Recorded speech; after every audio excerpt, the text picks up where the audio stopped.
नमस्कार। श्रीमद् वाल्मीकि रामायण अखंड पाठ में आज हम पढ़ने जा रहे हैं 19-शततमः सर्गः अर्थात 119वां सर्ग अयोध्या कांड से। और इस सर्ग में है अनुसुईया की आज्ञा से सीता का उनके दिए हुए वस्त्राभूषणों को धारण करके श्री राम जी के पास आना तथा श्री राम आदि का रात्रि में आश्रम पर रहकर प्रातःकाल अन्यत्र जाने के लिए ऋषियों से विदा लेना। तो चलिए प्रारंभ करते हैं आज का पाठ। अनुसुईया तु धर्मज्ञा श्रुत्वा तां महतीं कथां पर्यश्वजत बाहुभ्यां शिरस्याघ्राय मैथिलीं व्यक्ताक्षरपदं चित्रं भाषितं मधुरं त्वया यथा स्वयंवरं वृत्तं तत्सर्वं च श्रुतं मया रमेयं कथयाते तु दृढं मधुरभाषिणी रविरस्तं गतः सीमानुपोह्य रजनीं शुभां दिवसं परिकीर्णानामाहारार्थं पतत्रिणाम् संध्याकाले निलीनानां निद्रार्थं श्रूयते ध्वनिः एते चाप्यभिषेकार्द्रा मनुयः कलशोद्यताः सहिता उपवर्तन्ते सलिला प्लुतवल्कलाः।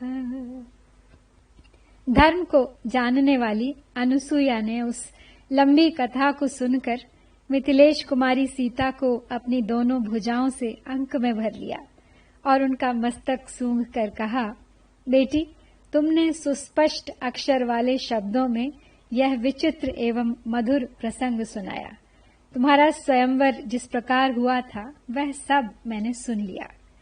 हे मधुर भाषिणी सीते, तुम्हारी इस कथा में मेरा मन बहुत लग रहा है। तथापि तेजस्वी सूर्यदेव रजनी की शुभ वेला को निकट पहुंचाकर अस्त हो गए।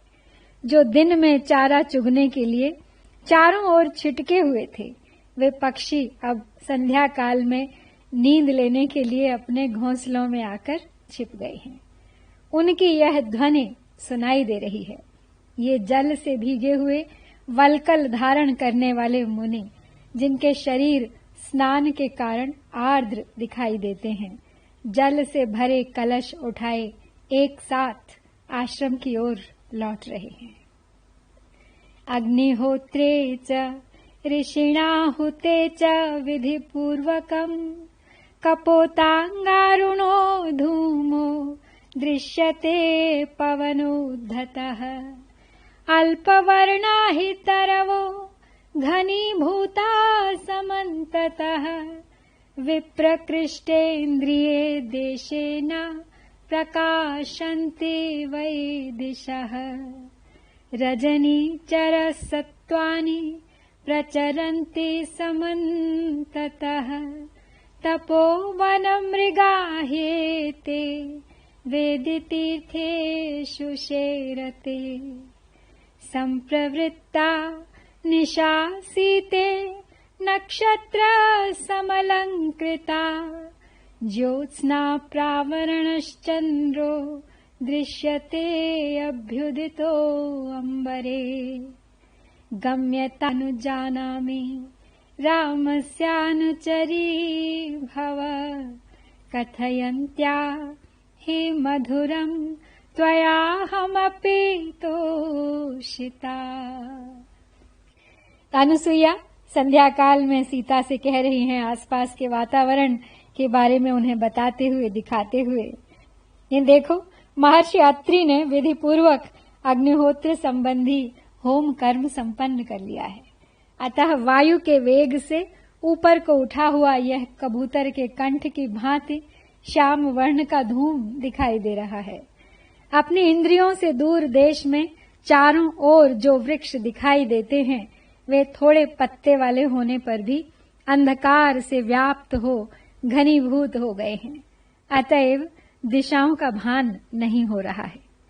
रात को विचरने वाले प्राणी उल्लू आदि सब ओर विचरण कर रहे हैं तथा ये तपोवन के मृग पुण्य क्षेत्र स्वरूप आश्रम के वेदी आदि विभिन्न प्रदेशों में सो रहे हैं।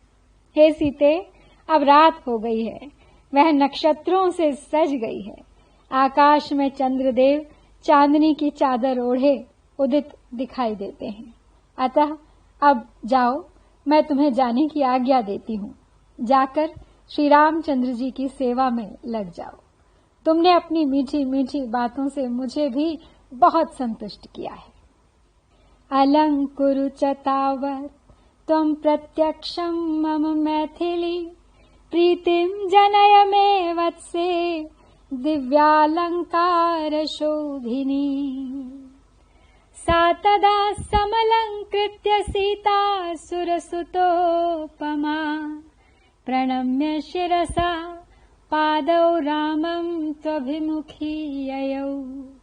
तथा तु भूषितां सीतां ददर्श वदतां वरः राघवः प्रीतिदानेन तपस्विन्या जहर्ष च।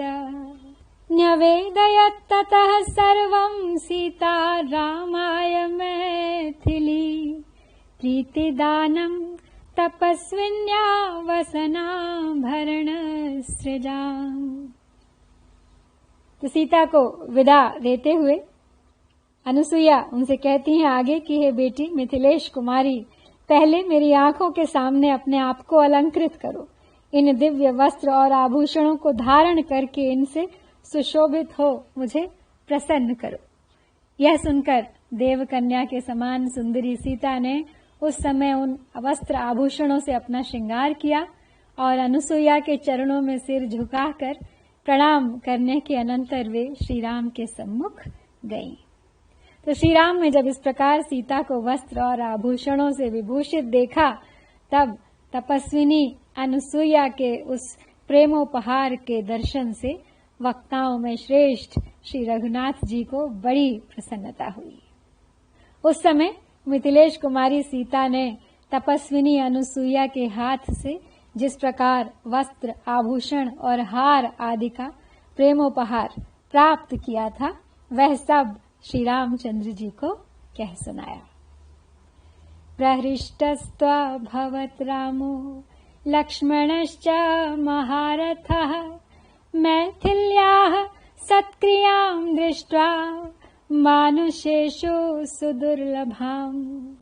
ततः स शर्वरीं प्रीतः पुण्यां शशिनिभाननाम् अर्चितस्तापसैः सर्वैरुवास रघुनन्दनः। तस्यां रात्र्यां व्यतीतायामभिषिच्य हुताग्निकान् आपृच्छेताम् नरव्याघ्रौ तापसान् वनगोचरान्। ताौ जुस्ते वनचरास्तापसा धर्मचारिणः वनस्य तस्य सञ्चारम् राक्षसैः समभिप्लुतम्। रक्षांसि पुरुषादानि नानारूपाणि राघव वसन्त्यस्मिन् महारण्ये व्यालाश्च रुधिराशनाः। भगवान श्री राम और महारथी लक्ष्मण सीता का वह सत्कार जो मनुष्यों के लिए सर्वथा दुर्लभ है, देखकर बहुत प्रसन्न हुए। तदनंतर समस्त तपस्वी जनों से सम्मानित हुए रघुकुल नंदन श्री राम ने अनुसुईया के दिए हुए पवित्र अलंकार आदि से अलंकृत चंद्रमुखी सीता को देखकर बड़ी प्रसन्नता के साथ वहां रात्रि भर निवास किया। वह रात बीतने पर जब सभी वनवासी तपस्वी मुनि स्नान करके अग्निहोत्र कर चुके, तब पुरुष सिंह श्री राम और लक्ष्मण ने उनसे जाने के लिए आज्ञा मांगी। तब वे धर्मपरायण वनवासी तपस्वी उन दोनों भाइयों से इस प्रकार बोले, रघुनंदन, इस वन का मार्ग राक्षसों से आक्रांत है। यहाँ उनका उपद्रव होता रहता है। इस विशाल वन में नाना रूपधारी नरभक्षी राक्षस तथा रक्त भोजी हिंसक पशु निवास करते हैं। उच्चिष्टम वा प्रमत्तम वा तापसम ब्रह्मचारिणम अदन्त्यस्मिन् महारण्ये तान् निवारय राघव। एष पन्था महर्षीणां फलान्याहरतां वने अनेन तु वनं दुर्गं गन्तुं राघवते क्षमम्।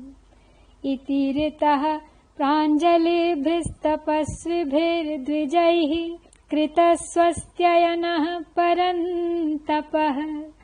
वनं संहार्यः प्रविवेश राघवः स लक्ष्मणः सूर्य इवाभ्रमण्डलम्। तो तपस्वी जन श्री राम से आगे कहते हैं कि हे राघवेंद्र, जो तपस्वी और ब्रह्मचारी यहाँ अपवित्र अथवा असावधान अवस्था में मिल जाता है, उसे वे राक्षस और हिंसक जंतु इस महान वन में खा जाते हैं। अतः आप उन्हें रोकिए, उन्हें यहाँ से मार भगाइए और हमें सुरक्षित कीजिए। हे रघुकुल भूषण, यही वह मार्ग है जिससे महर्षि लोग वन के भीतर फल मूल लेने के लिए जाते हैं। आपको भी इसी मार्ग से इस दुर्गम वन में प्रवेश करना चाहिए।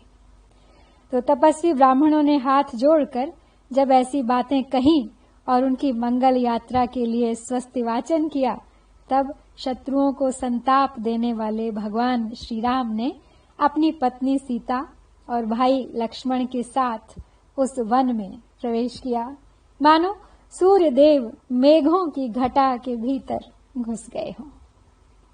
इत्यार्षे श्रीमद् रामायणे वाल्मीकिये आदिकाव्ये अयोध्याकाण्डे 19+अधिकशततमः सर्गः। इस प्रकार श्री वाल्मीकि निर्मित आर्ष रामायण आदि काव्य के अयोध्या कांड में यहाँ ये 119वां सर्ग पूरा होता है। और इसी के साथ श्री राम, सीता और लक्ष्मण की दंडकारण्य की ओर प्रस्थान के साथ हम अयोध्या कांड से विदा लेते हैं। हम भी प्रवेश करेंगे उनके साथ अरण्य कांड में अगले अध्याय में। ओम श्री सीता रामचंद्राभ्याम नमः।